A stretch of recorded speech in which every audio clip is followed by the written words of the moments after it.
태조실록 14권 태조 7년 8월 26일 기사일 1398년 10월 6일 제1차 왕자의 난 정도전 남은 심효생 등이 숙청되다.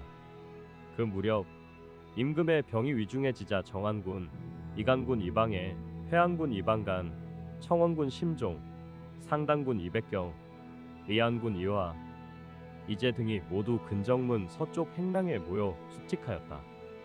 그날 신시 무렵 민무질이 정한군의 집에 가서 부인과 마주 앉아 얘기하자 부인은 급히 하인 소근을 불러 어서 대궐로 가서 공을 모셔오라고 해라.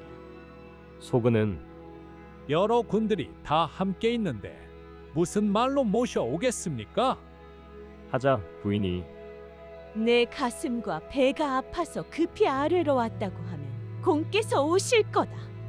소근이 대궐로 가서 행랑에 있는 정한군에게 그대로 전하자 의안군이 청심환과 수합환 등의 약을 주며 어서 병 고치러 가시게.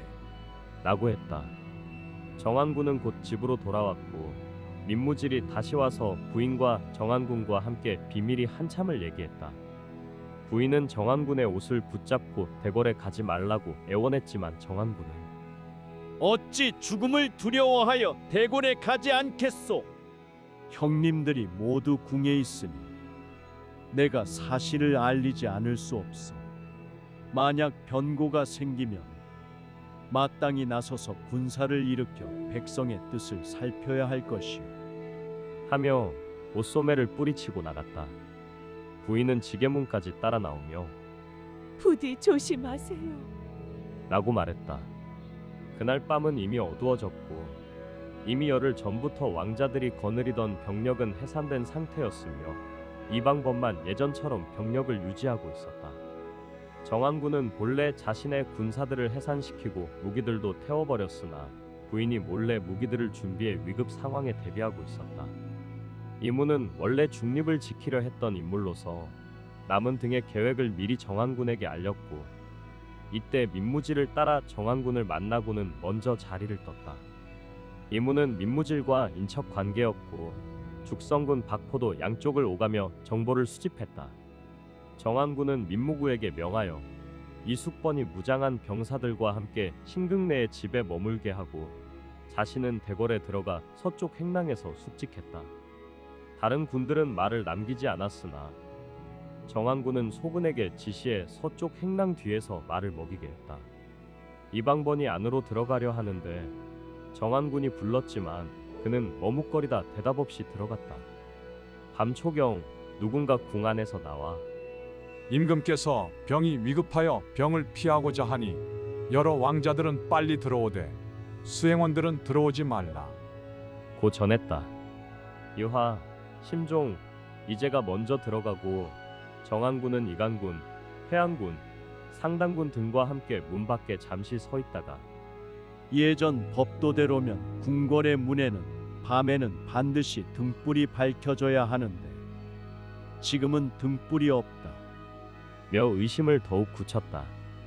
정한군은 배가 아프다고 핑계대고 행랑 밖에 화장실에 가서 한참 생각했고 이간군과 회안군이 달려와 부르자 형님들이 어찌 고함을 지르는가? 라고 하고는 소매를 털며 사태가 더 이상 참을 수 없는 지경이오. 라며 즉시 말을 타고 궁성 서문으로 빠져나갔다.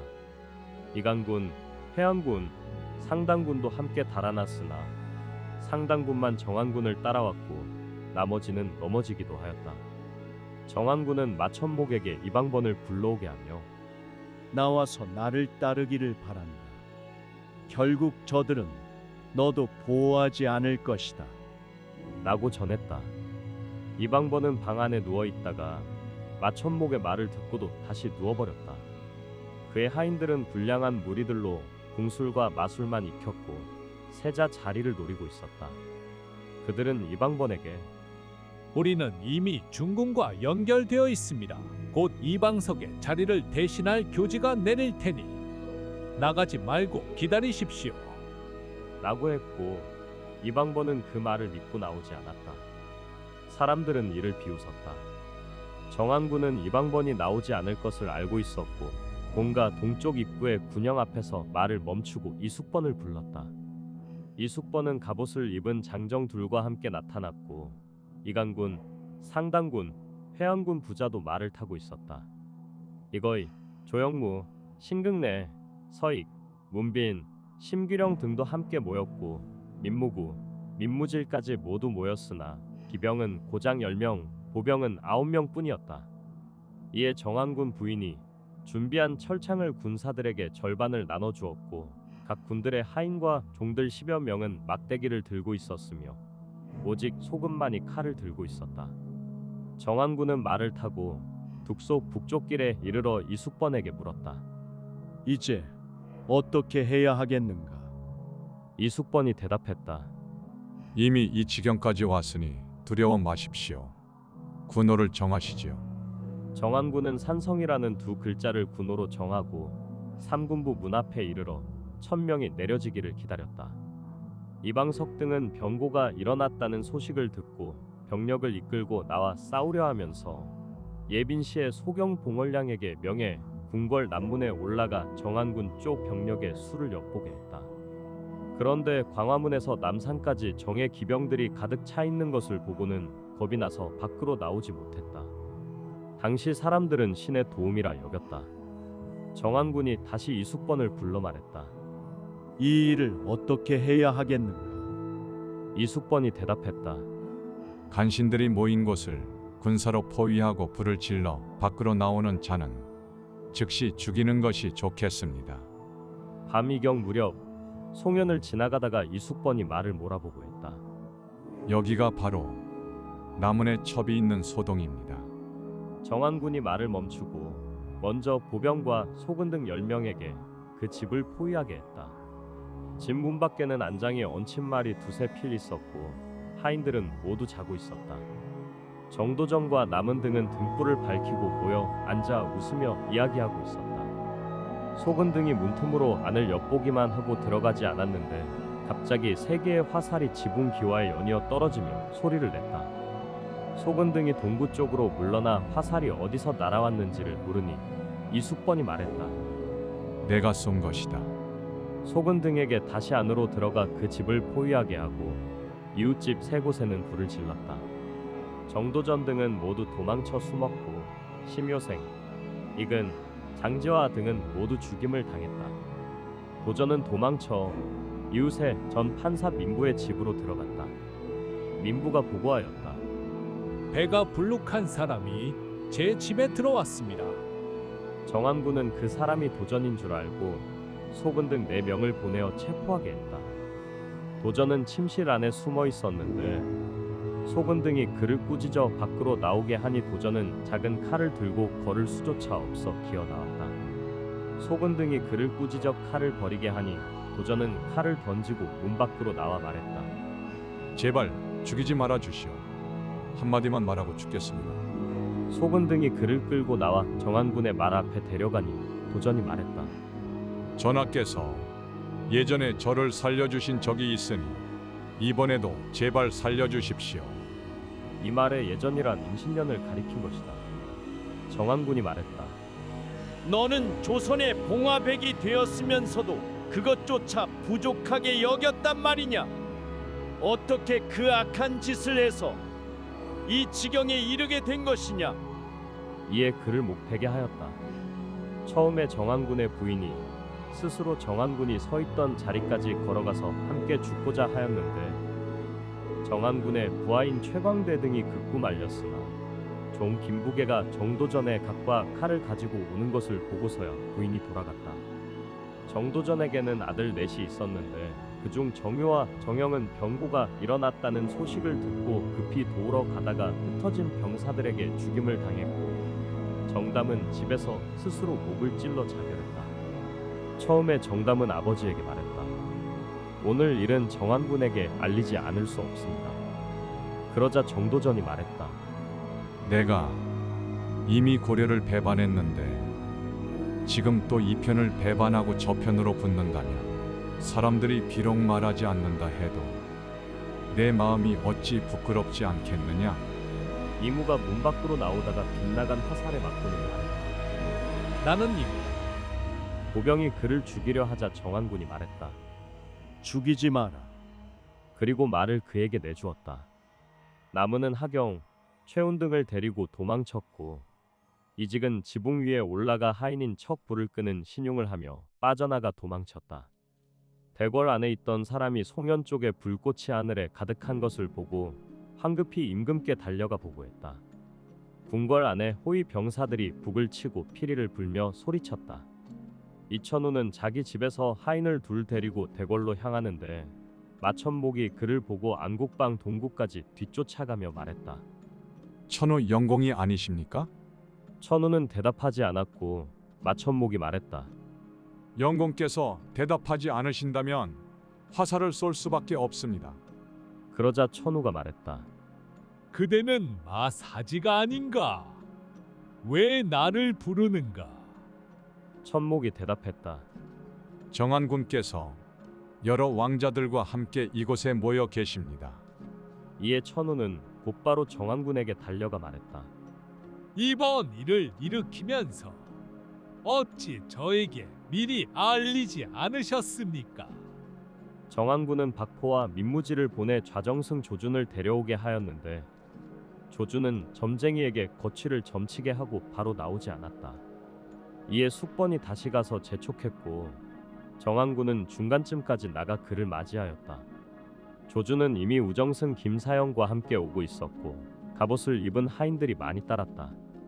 가회방 동구 다리에 이르자 보병이 무기를 들고 지키며 말했다. 정승 두 분만 들어가십시오. 조준과 김사영은 말에서 내려 급히 걸어 다리를 지나 정한군 앞으로 가니 정한군이 말했다. 그대들은 어찌 이 씨의 사직을 걱정하지 않는가? 두 사람은 매우 두려워하며 말 앞에 무릎을 꿇었다. 정한군이 말했다.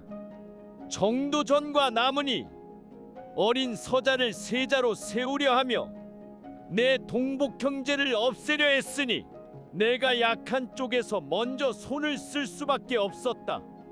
조준과 김사영은 머리를 조아리며 말했다. 그들의 행위를 저희가 미처 알지 못하였습니다. 정한군이 말했다. 이처럼 중대한 일은 마땅히 국가에 알렸어야 하나 오늘은 상황이 급박하여 미처 알리지 못했으니 그대들은 속히 함께 앉아 논의해야 하오. 노석주와 변중량은 대궐 안에 있으면서 도승지 이문화와 우승지 김육을 집에서 불러오게 하였다. 이문화가 달려와 나아가서 물었다. 임금님의 옥체는 어떠하신가? 석주가 말했다. 임금의 병세가 위중하여 오늘 밤 자시의 병을 피하려고 서쪽의 작은 정자로 거처를 옮기려 하십니다. 이에 여러 승지들은 모두 근정문으로 나아갔다.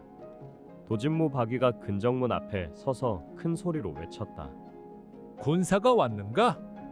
안 왔는가? 이문화가 물었다. 지금 임금이 거처를 옮기시는 중이신가? 어찌 피리를 부는가? 박위가 말했다. 어찌 임금이 거처를 옮긴다고 하는가? 봉화백과 의성군이 모인 곳에 많은 군대가 불을 질렀기 때문에 피리를 분 것이다. 그보다 앞서 정한군은 숙번에게 이렇게 말했다. 세력으로는 대항할 수 없으니 정도전과 남은을 먼저 제거한 후 우리 형제들이 삼군부 문 앞에 가서 민심을 살펴보자. 만일 인심이 우리를 따르지 않으면 그만이지만 쭉 따른다면 우리는 살 수 있을 것이다. 그 말대로 정한군은 삼군부 문 앞에 말을 멈추고 밤이 이미 사경이었을 때 평소 뜻을 같이 하던 사람들이 하나둘 모이기 시작했다. 찬성 유만수가 아들 유원지를 데리고 와서 말 앞에서 절을 하니 정한군이 물었다. 무슨 이유로 왔는가? 만수가 대답했다. 듣기로는 임금께서 제 집으로 거처를 옮기신다 하였는데 아직 옮기지 않으셨고 변고가 있다는 소식을 듣고 급히 시위를 위해 왔습니다. 정한군이 물었다. 갑옷을 입고 왔는가? 만수가 대답했다. 입지 않았습니다.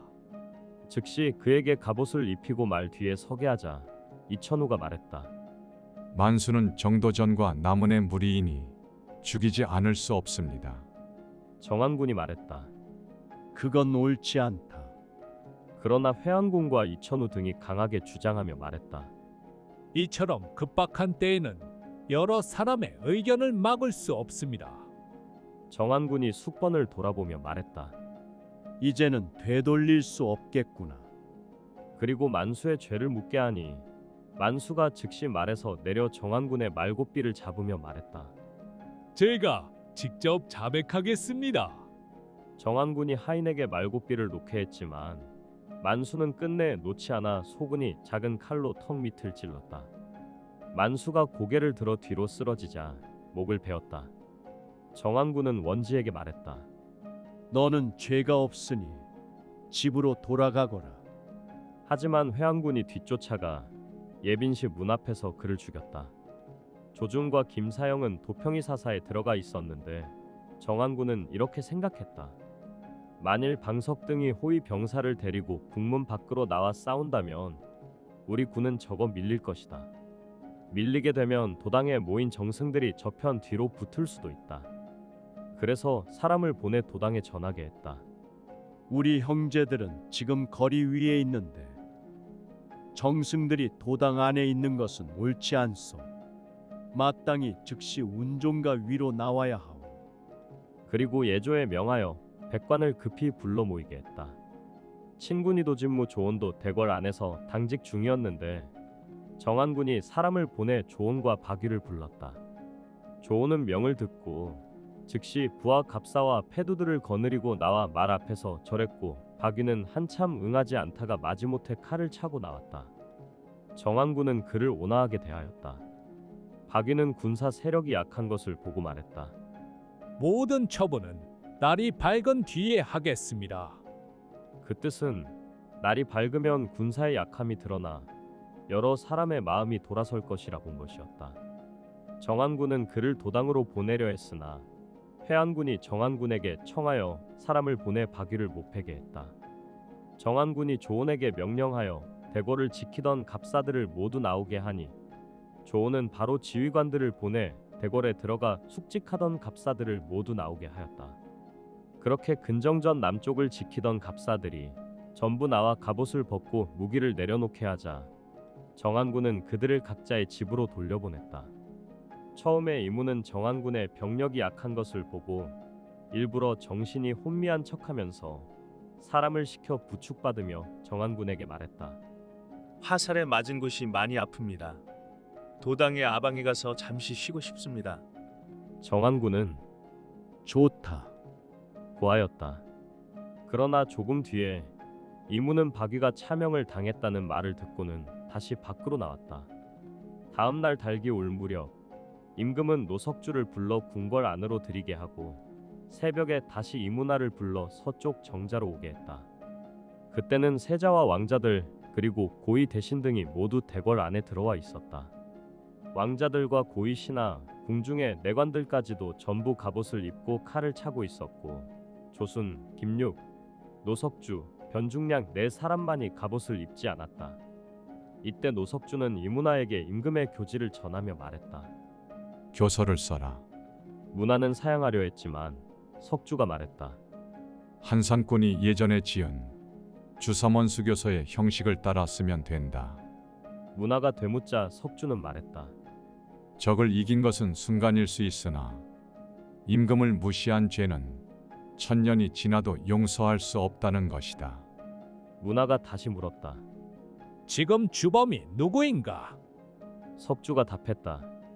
그건 임금께 다시 여쭤보겠다. 우선 초안을 써라. 석주는 이문화가 쓰도록 계속 독촉했고 문화는 말했다. 당신이 내용을 아는 만큼 직접 써라. 나는 그걸 받아 베껴주겠다. 석주가 초안을 썼다. 아무개 등이 몰래 반란을 꾸며 개국 원혼을 해치려 했으나 그 음모가 들통나 죽임을 당했지만 협박에 의해 따랐던 이들은 문책하지 않겠다. 석주는 이 초안을 들고 임금에게 들어갔고 임금은 말했다. 두 정승이 온 뒤 논의해서 발표하라. 조금 뒤 도당에서 백관들이 와서 임금에게 보고하였다. 정도전, 남은, 심효생 등이 무리를 지어 종친과 원운을 해치려 했습니다.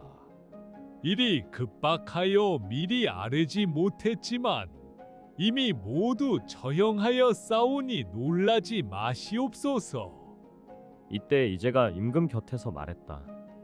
왕자들이 남은 등을 죽였으니 이제 저들이 저를 해칠 것입니다. 군사를 거느리고 나가 싸우게 해주십시오. 임금은 말했다. 걱정 마라. 내게 해가 미치지 않을 것이다. 왕자 화도 말렸다.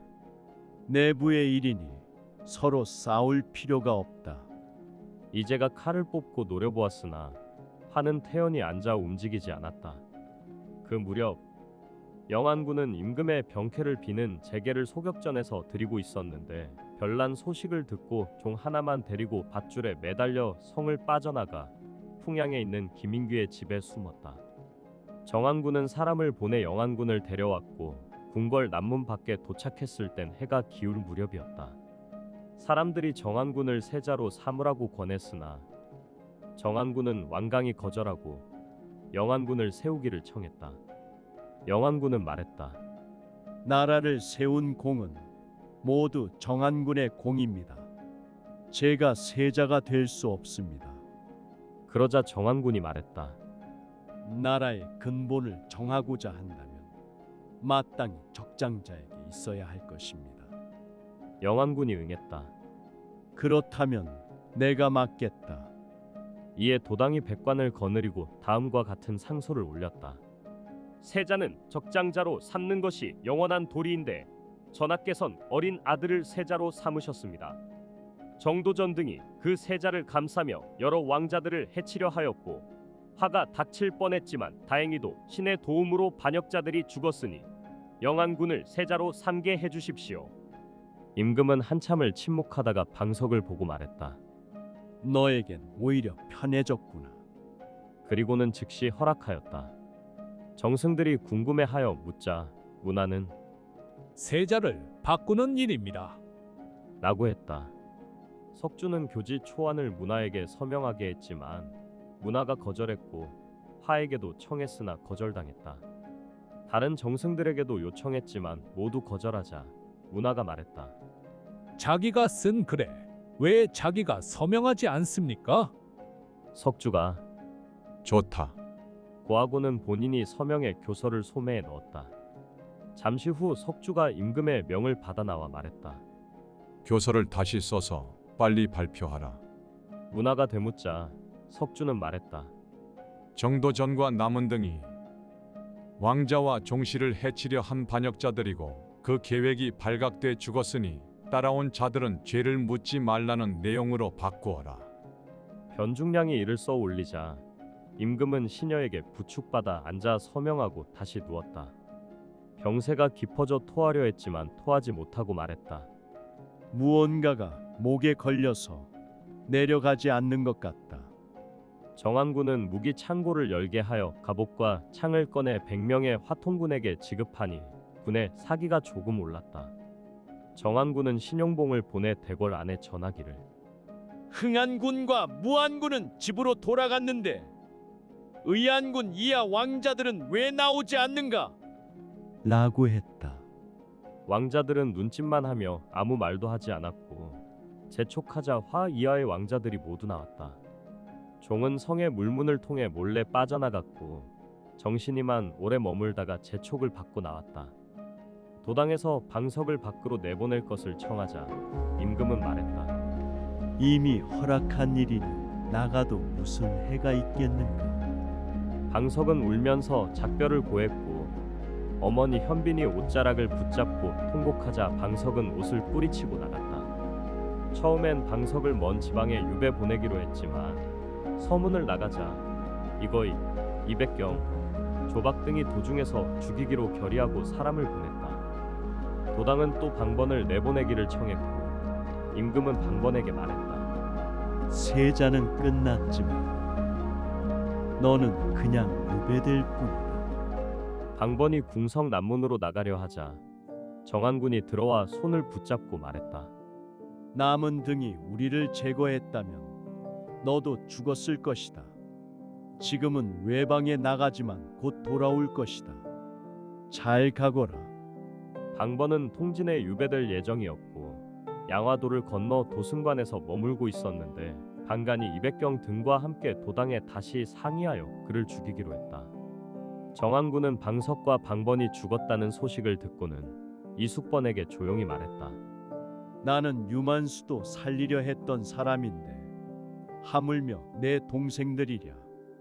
이거이 부자가 나와 상의도 없이 도당에서만 의논해 내 동기를 죽였으니 지금은 민심이 불안정해 내가 참는 수밖에 없다.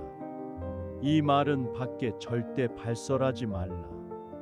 군사들이 변중량, 노석주, 남지 등을 붙잡아 끌고 나오자 변중량은 정한군을 올려다보며 말했다. 제가 공을 따르고자 한 지가 벌써 두세 해나 되었습니다. 정한군이 말하였다. 저 입도 결국 고기 덩어리일 뿐이다. 남지는 남은의 동생으로 그때 우익절도사라는 벼슬을 맡고 있었는데 이들 모두를 순군부 감옥에 가두었다가 뒤에 길에서 목을 베었다. 이제가 나오자 정한군은 그에게 말했다. 본가로 돌아가라. 마침내 임금은 영한군에게 세자 채공 교지를 내렸다. 적자를 세자로 삼되 장자에게 물려주는 것은 만세에 변하지 않는 도리이다. 종치는 성과 같으니 과인이 큰 기대를 두는 바다. 다만 과인이 예전의 나라를 세운 뒤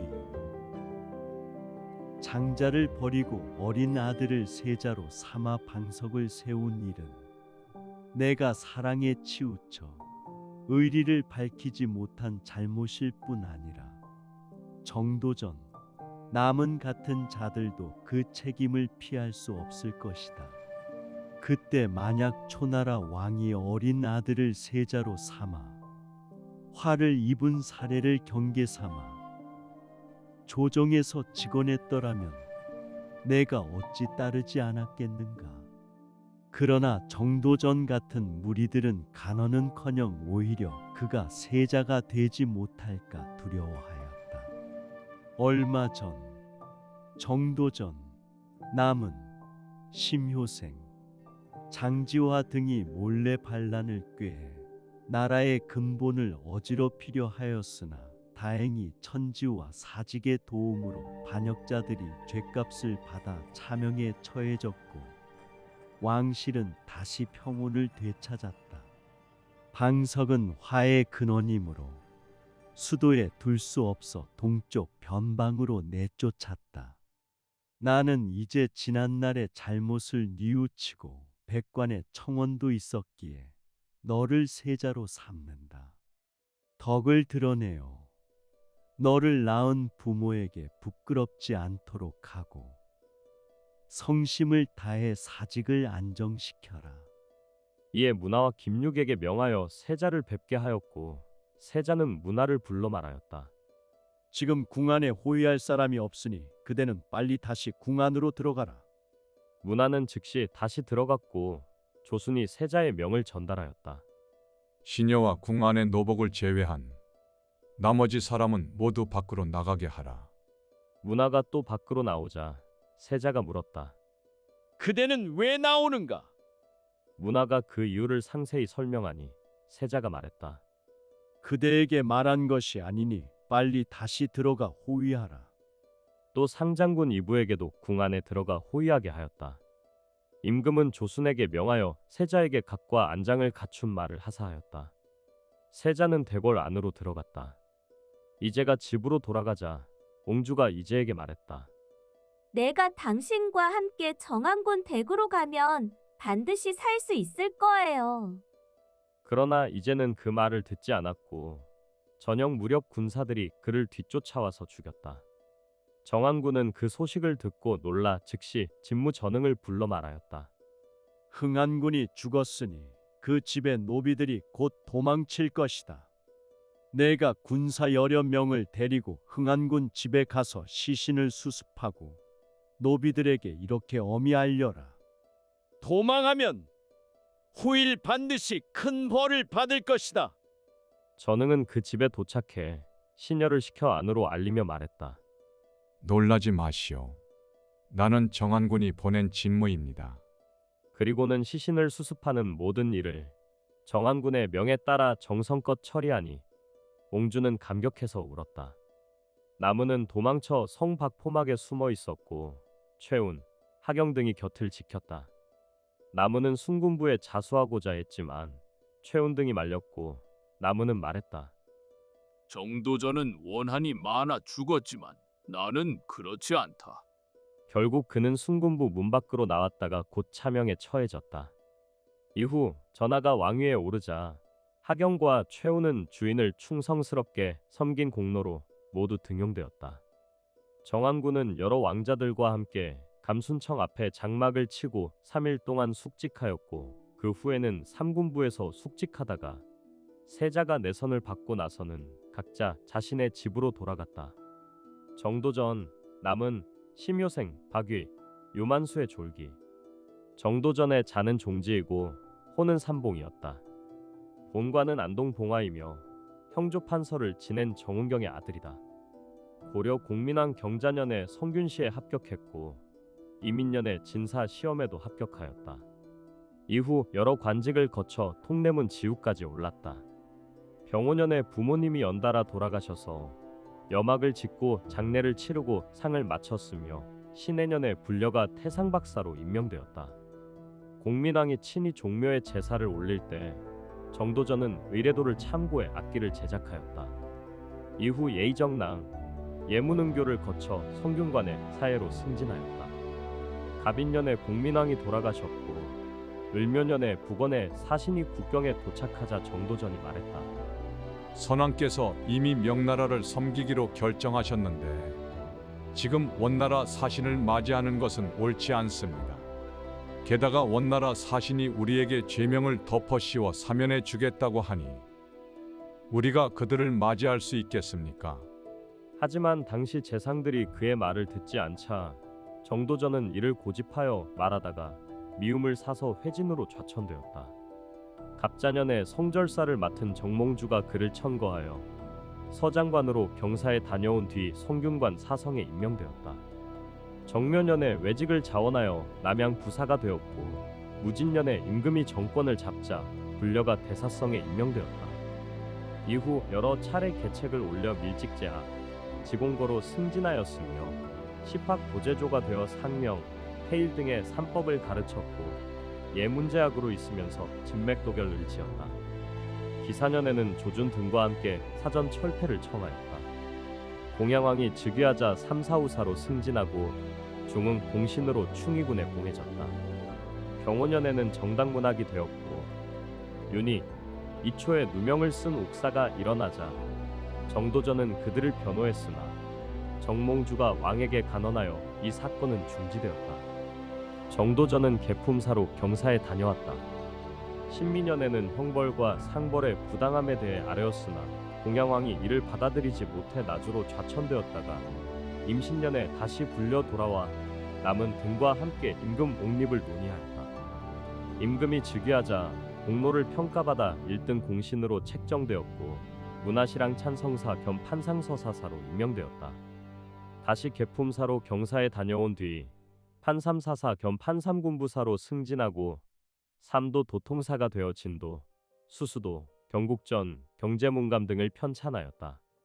또 악곡을 만들어 몽금척, 수보록, 문덕, 납시, 정동방 등의 노래를 지었다. 정총 등과 함께 고려국사를 편찬하였으며 봉화백에 봉해졌고 관직 서열은 특별히 숭록대부로 승진되었다.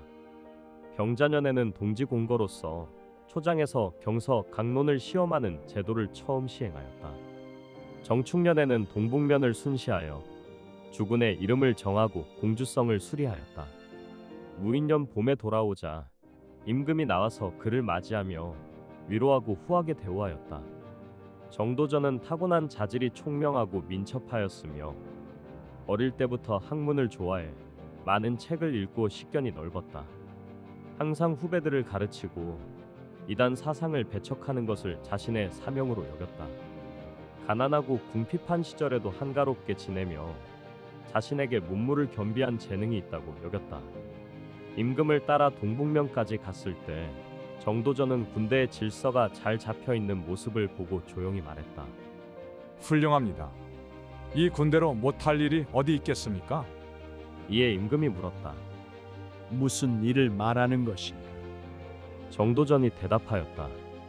왜구를 동남쪽에서 공격하는 일을 말하는 것입니다. 군영 앞에 오래된 소나무가 한 그루 있었는데 정도전은 그 소나무에 시를 남기겠다고 하며 껍질을 벗기고 다음과 같은 시를 적었다. 먼 세월의 한 주의 소나무, 수없이 겹쳐진 푸른 산에서 자랐네. 다른 해에 또다시 볼 수 있을까? 살다 보면 지나가 버린 날이 되는 것을. 나라를 세울 즈음 그는 술에 취한 자리에서 조용히 이런 말들을 하곤 했다.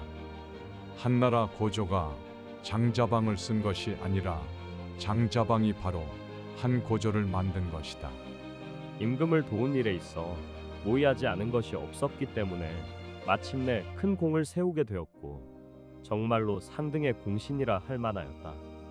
하지만 정도전은 도량이 좁고 질투심이 많았으며 겁이 많아 자기보다 나은 사람들을 해치고자 하였고 예전에 가지고 있던 감정을 갚기 위해 자주 임금에게 사람을 죽여 위험을 세우라고 권했지만 임금은 이를 따르지 않았다. 그가 지은 고려국사는 공민왕 이후의 내용에서 덧붙이거나 삭제한 부분이 많아 사실과 다른 부분이 많았으므로 식견 있는 사람들이 그릇된 역사책이라고 여겼다. 처음에는 정도전이 한산 이색을 스승으로 섬겼고 오천 정몽주, 성산 이숭인과 친구가 되어 우정이 매우 깊었으나 후에 조중과 교류하고 싶어서 이 세 사람을 헐뜯고 참소하여 원수가 되었다. 또 외할아버지 우연의 장인은 김전인데 김전이 한때 중이었고 종수이의 아내와 몰래 관계를 맺어 딸 하나를 낳았는데 그 딸이 정도전의 외할머니가 되었다. 우연보의 후손이 김전과 인척 관계였기에 이 이야기를 자세히 알고 있었다. 정도전이 관직에 임명될 때 고신이 늦어진 것을 두고 그 내력을 우연보의 후손이 다른 사람에게 퍼뜨렸다고 생각하여 원망을 품게 되었고 훗날 뜻을 이루자 반드시 우연보의 집안을 무고하여 죄를 만들고자 하였다.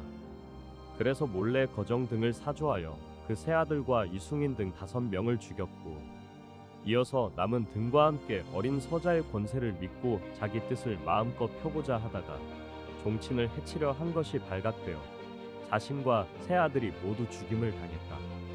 남은의 본관은 진주 의령이고 아버지는 검교 시중 나물번이다. 공민왕 갑인년에 성균시에 합격하였고 병신년에는 사직단직에 임명되었다. 을충년에 왜구가 삼척군을 침입하자 삼척성이 작고 위태로워 지키기 어렵다는 이유로 남은이 스스로 가겠다고 자원하였다. 삼척에 도착하자마자 왜구가 갑자기 들이닥쳤는데 남은은 성문을 열고 기병 10여 명을 이끌고 기습적으로 나가 공격하였고 왜구는 패하여 달아났다. 이 일이 임금에게 알려져 사복정에 임명되어 복귀하였다. 우진년에는 임금을 따라 위화도에 이르러 조인옥 등과 함께 회군을 논의했고 비밀리에 임금으로 추대할 계획도 있었지만 당시 임금이 엄숙하고 신중하여 말을 꺼낼 수 없었다. 귀환 후에는 몰래 전하에게 다시 이를 알렸으나 전하께서 말하지 말라 경고하였다. 기사년에는 응양군 상호군 겸 군부 판서로 임명되었고 경호년에는 공양왕이 참소를 믿고 그를 의심하여 상황이 불안정해지자 전하께서 남은을 불러 평소 따르던 인물들과 함께 비밀리에 임금 추대를 상의하게 하였다. 임금이 즉위하자 남은은 판중초원사로 임명되고 군의 좌명 개국공신이라는 칭호를 받았다. 이후 여러 번 승진하여 참참문화부사 겸 판상서사사, 우군절도사에 이르렀고 정충년에는 의성군에 봉해졌다.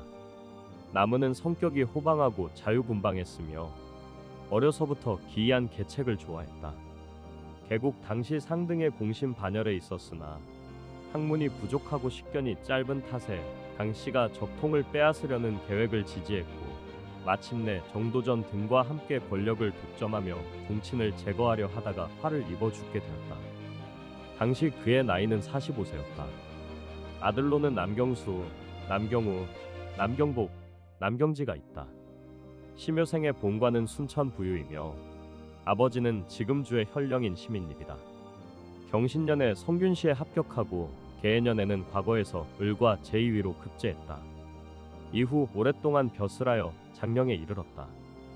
그의 가문은 대대로 전주에 살았기 때문에 일찍부터 임금께 마음을 두고 있었고 개국공신 반열에도 참여하였다. 중승에서 외직으로 나가 경상도 안무사가 되었다가 중추원 부사로 승진했고 다시 경상도 도관찰사가 되어 병기를 제작했는데 그 정교함이 높이 평가되었다.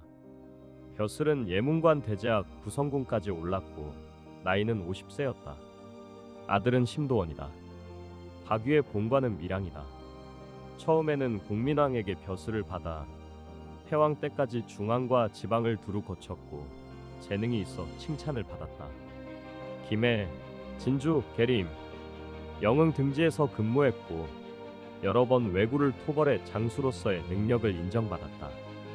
여러 번 승진하여 밀직부사에 이르렀고 하포에서 수군을 거느리고 대마도를 공격해 크게 승리하였다.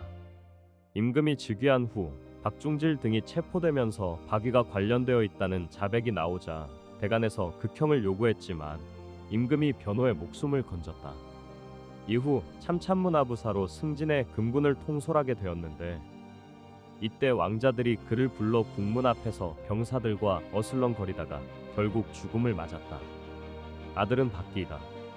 요만수의 본관은 문화이며 아버지는 우부대원 유총이다. 공민왕 때 보마배 행수가 되었고 계묘년에 장군으로 임명되었으며 여러 번 승진해 밀직부사에 올랐다. 정사년에는 임금을 따라 풍해도에서 왜구를 쳤고 무진년에는 위화도에서 회군 논의에 참여하였다. 이후 돌아와 지문하에 임명되어 회군 공신으로 불리었다. 경호년에는 문화평리에, 신미년에는 응양군, 상호군 겸직으로 임명되었다. 임금이 즉위하자 원종공신이라는 칭호를 받고 상임문화부사에 임명되었다. 그러나 이때 아들 유원지를 데리고 입궐하였다가 진퇴를 제대로 판단하지 못해 모두 죽음을 맞았다. 아들은 3명으로 첫째는 유원지, 다음은 유은지와 유연지이다. 남제가 화를 면하다. 난을 평정하고 내린 교지. 정당문학 남제는 남은의 형이었다. 그는 이전에 명령을 받아 송악에서 기도하고 있었는데 변란이 발생했다는 소식을 듣고 급히 돌아와 여러 왕자들을 찾아뵈었다. 하지만 그와 함께 죄를 물으려는 사람이 있었기 때문에 우리 전하께서 이렇게 말씀하셨다. 남제는 평소에 남은과 뜻을 같이 하지 않았으니 그와 함께 죄를 묻는 것은 옳지 않다. 이에 임금이 다음과 같은 교지를 내렸다. 홍무 29년 6월 11일에 명나라 황제가 내사 양천모, 송패라, 왕예와 상보시승, 우우 등 사신들을 보내어 정도전에게 조속히 입경하도록 명하였다. 그러나 그때 정도전은 고창증을 앓고 있어서 거동할 수 없었다. 그리고 홍무 30년 4월 17일에 예부에서 보낸 자문에는 황제의 측지가 담겨 있었는데 그 내용은 이러하다. 지금 조선 국왕이 임용한 문인 정도전이라는 사람은 왕의 보좌에 있으면서 도대체 무슨 일을 하는 사람인가? 만약 왕이 이 사람의 본심을 깨닫지 못한다면 반드시 큰 화를 일으킬 인물이 될 것이다. 라고 하였다. 황제의 이런 친절한 경고를 받고 조정에서는 그를 명나라에 보내려 했으나 당시에는 병세가 회복되지 않아서 그대로 남게 되었다. 그런데 지금은 병이 나았기에 장남 이방과가 나에게 아뢰기를 이제는 정도전을 명나라로 보내야 하겠습니다. 라고 하였다. 그러나 정도전은 이 말을 원망스럽게 여겨 삼군 절제사 남은 소남 방석의 장인 심효생, 그리고 인척인 장지화 등과 몰래 모의하여 소남 방석의 세력을 믿고 방과 등을 해치려 하였다. 이로 인해 국가의 기반이 위태로워질 뻔했으나 다행히 하늘과 선왕들의 도움으로 그 죄가 드러나 차명을 당하였다. 지금 장남 방과는 성품이 바르고 조심성이 있으며 충성과 효를 마음에 두고 있으므로 마땅히 세자로 삼을 만하다. 또한 조정의 여러 신하들도 모두 나서서 세자 책봉을 청하였기에 홍무 31년 8월 27일에 종묘에 고하고 방과를 후계자로 삼는다. 아, 임금과 친족은 서로 반역할 수 없기에 죄인은 스스로 죄를 뉘우치고 적통 후계자는 이미 정해졌으므로 사직이 안정되었다. 이러한 난리를 평정하고 세자를 책립하는 시점에 있어 마땅히 은혜를 베풀어 죄인을 용서하는 조치를 취해야 하므로 정도전과 그 일당을 제외하고 홍무 31년 8월 27일 이른 새벽 이전에 이미 발각되었거나 아직 발각되지 않은 자중사형, 교령 이하의 죄는 모두 사면하고 용서한다. 상산군 강계권과 정도전의 아들 정진 및 그 일당을 순군옥에 가두다. 상산군 강계권, 순영군지, 보성군 오몽을, 지중추원사 정신의, 대장군 강택, 그리고 정도전의 아들 정진과 그 일당을 모두 순군옥에 가두었다. 귀이군 왕조와 그의 아우 왕관이 죽다. 귀이군 왕조와 그의 아우 왕관이 죽었다. 조사에 이엄 등을 옥에 가두고 정진 등을 충군하고 이조 등을 귀양 보내다. 전첨절제사 조사에 삼사 우복야 이엄 완성군 206 이조 의랑 이조를 순군옥에 가두었다. 정도전의 아들 정진과 강택은 전라도 수군으로 충군하였고 대장군 한규, 손엄만, 송천우는 경상도 수군에, 사복경 이보검과 장군 임득방은 강원도 수군에, 전 장군 하승에는 풍해도 수군에, 목인에 박미, 이천우는 청해 수군에 각각 충군하였다. 이조는 흥덕진으로, 강계권은 각산으로, 정신이는 영해진으로, 오몽을은 이산진으로, 장군 조홍과 전 장군 이등은 순성진으로, 군자감 기무와 예빈 소경 봉월량은 남포진으로 각각 귀양 보냈다. 그리고 김사행, 조사해 등 21명은 특별히 사면하였다. 태조실록 14권, 태조 7년 8월 29일 임신일, 1398년 10월 9일. 병이 차도가 있어 임금이 서쪽 침실로 옮기다. 임금이 병이 조금 호전되어 서쪽 침실로 거처를 옮겼다. 교서감 유두명과 감승 장윤하를 순군옥에 가두다. 교서감 유두명과 감승 장윤하를 순군옥에 가두었다.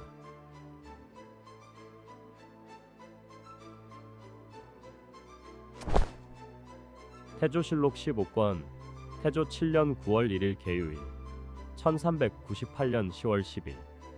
해가 우색을 띠다. 낮과 밤에 성괴가 나타나다. 해가 우색으로 빛났다.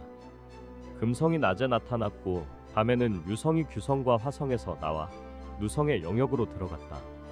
세자에게 동쪽 침실에 들어가게 하다. 세자에게 명하여 동쪽 침실로 들어가도록 하였다. 임금이 수정포도를 먹고 싶어 했는데 경력 김정준이 바치다. 임금이 수정포도를 먹고 싶어 하여 조순에게 명하여 세자와 여러 왕자들에게 교지를 전하게 하였다. 나는 아버지가 계시지 않으므로 그 모습을 그림자로라도 떠올려 사모하고 있다. 내가 지금 비록 쇠약하지만 아직 숨이 붙어 있으니 너희들은 그래도 다행인 것이다. 병이 오래도록 낫지 않아 수정 포도를 먹고자 한다. 세자와 여러 왕자들이 모두 소리를 높여 울었고 곧바로 상림원사 한간에게 명하여 유후사와 기내 좌도 전역에 걸쳐 널리 포도를 구하게 하였다. 경력 김정준이 서리를 맞아 반쯤 익은 산포도 한 상자를 가지고 와서 바치니 임금이 매우 기뻐하였다.